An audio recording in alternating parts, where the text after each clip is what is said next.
I'm training with Sydney Adams for the next 16 weeks, and Tuesdays are my check-in days, so let's check in together. If you're not familiar with Sydney Adams or her training program, it's 100% virtual. So I actually live in South Dakota and she lives in Florida, so everything we're doing is completely virtual. Because of that, we do weekly check-ins via email just to make sure like everything is going well, see if there's areas that I'm struggling with, workouts I'm struggling with, food things I'm struggling with, etc., etc. I will say though, these weekly check-ins are super baseline. Like, they're definitely not the only contact and communication I have with her.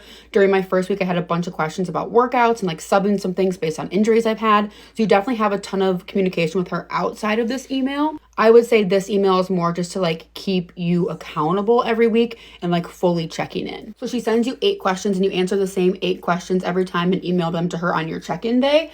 And then along with those 8 questions, you also attach your progress photos. So eventually I kind of want to turn like when I do my weekly check-ins with her into like weekly check-ins here too.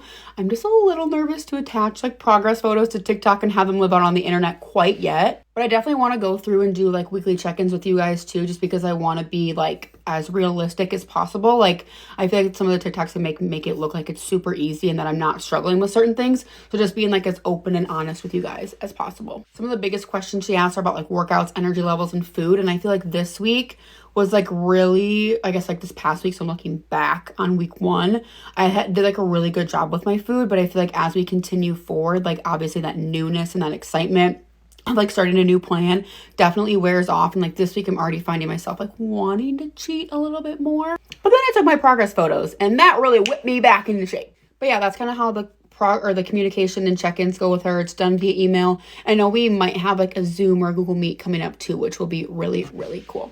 But thanks for hanging out with me during week 1. I can't believe we finished a week already. And we're just going to keep going. We got 1 week down, 15 to go.